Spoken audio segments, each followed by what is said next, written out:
Nous sommes partis pour cette démo. Commençons par identifier la métrique qui nous intéresse.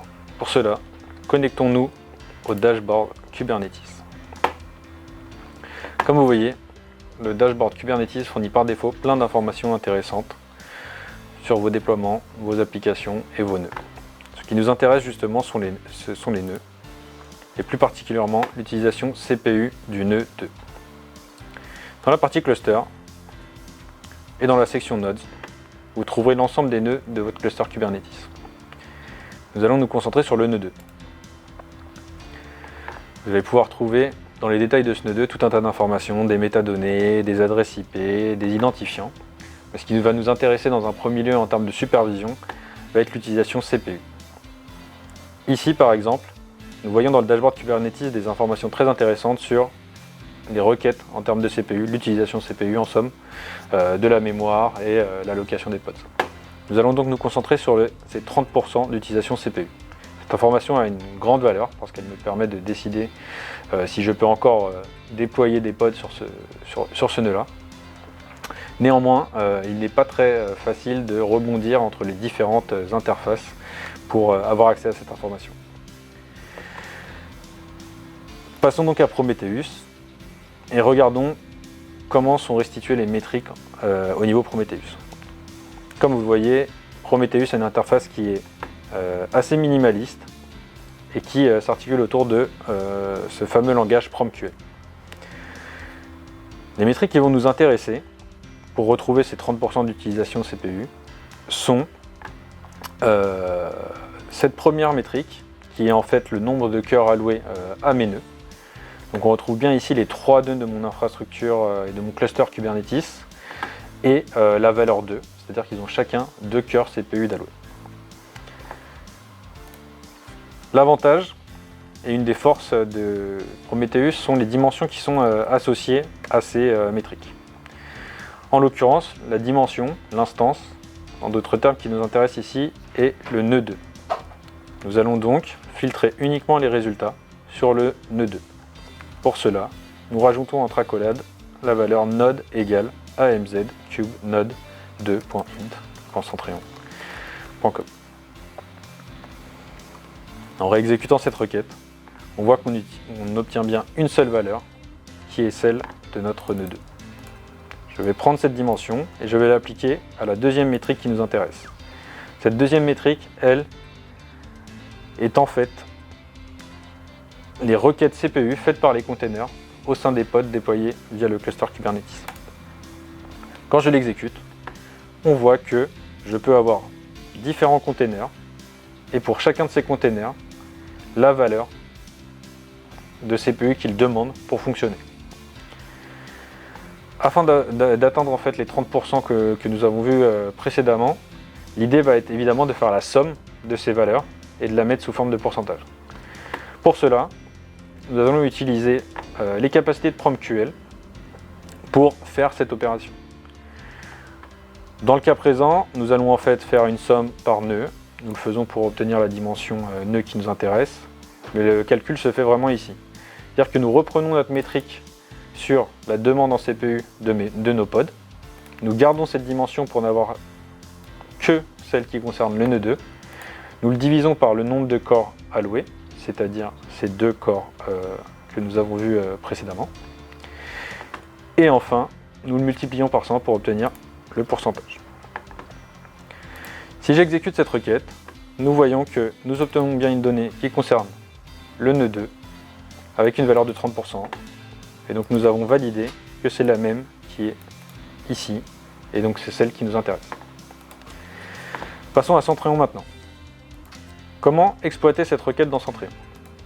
Commencez évidemment par vous loguer à votre instance Centréon. Ce qui est important, c'est que vous ayez d'abord le plugin pack Prometheus Server d'installer. Vous pouvez le rechercher dans la page configuration plugin pack et vous assurer que la petite coche verte, la petite tique verte est bien là. Comme d'habitude, vous pouvez cliquer sur le pack pour avoir des détails sur les services qu'il met à disposition. Vous le voyez, le pack Prometheus Server aujourd'hui fournit deux modes. Un mode très applicatif Prometheus, c'est-à-dire le target status qui vous permet d'avoir le statut de vos targets Prometheus, et un mode expression qui est plus générique, qui nécessite un peu plus de configuration, mais qui est puissant car il va nous permettre typiquement de récupérer n'importe quelle métrique stockée par Prometheus. Voici comment nous allons faire pour récupérer ces fameux 30% dans Centrion. Commençons par configurer un hôte via la page configuration hôte. Ajoutons notre nœud 2, AMZ Cube Node 2. Spécifions que c'est le node 2 de mon cluster Kubernetes. Vous pouvez ici utiliser l'adresse IP ou le FQDN complet de votre nœud. Et le plus important est d'utiliser le template Prometheus API. Une fois que vous appliquez ce modèle, vous voyez que des macros sont automatiquement renseignés. Les choses à modifier ici sont les suivantes. Quelque chose qui est commun et qui est aussi à faire chez vous est de remplir l'adresse de votre instance Prometheus. Pourquoi? Parce qu'en fait là je supervise le nœud de mon cluster Kubernetes et donc je vais récupérer la métrique au niveau de Prometheus. Je vais donc juste lui préciser l'adresse de mon Prometheus qui est ici AMZ prometheus.in.centrion.com.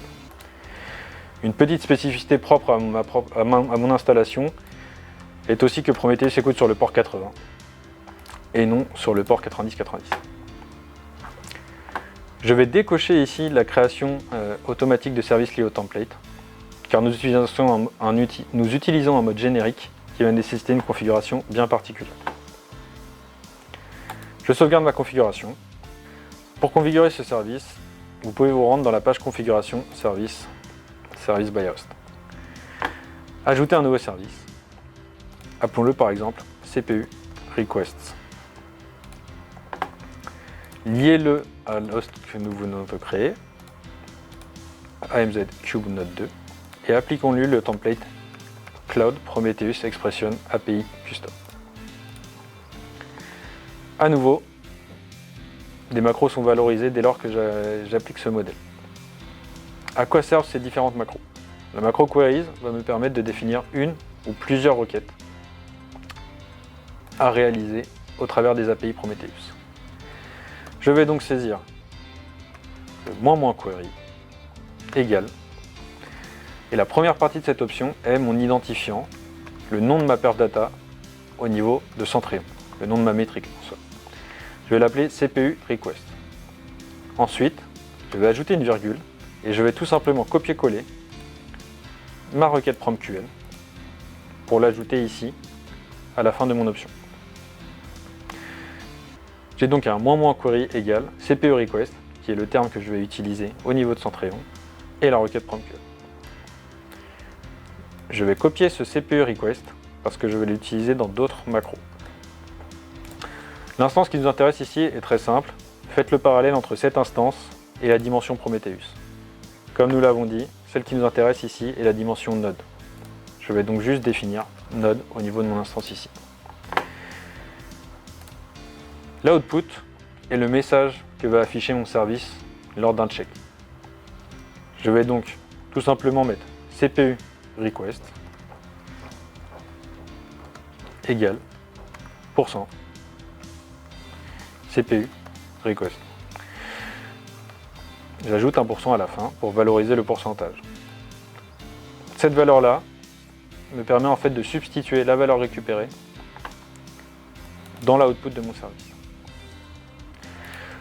Le multiple output ne va pas être utilisé ici, néanmoins vous pouvez le définir si vous contrôliez le CPU de X nœuds Kubernetes différents. Enfin, les macros warning status, critical status vous permettent, elles, d'appliquer des seuils d'alerte. Une fois encore, je peux utiliser facilement cette expression pour définir un seuil d'alerte. Par exemple, disons que je vais être alerté si l'utilisation de CPU de mon nœud est supérieure à 70%. J'ai tout simplement à mettre CPU request supérieur à 70. Et voilà, votre service est créé. Vous n'avez plus qu'à sauvegarder votre configuration et à l'exporter.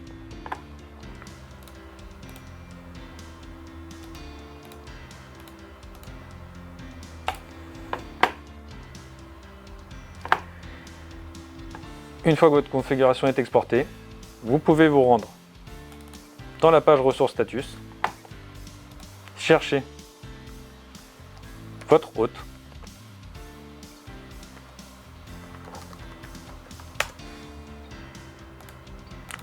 prenons soin d'afficher bien tous les services. Mon filtre doit être réappliqué.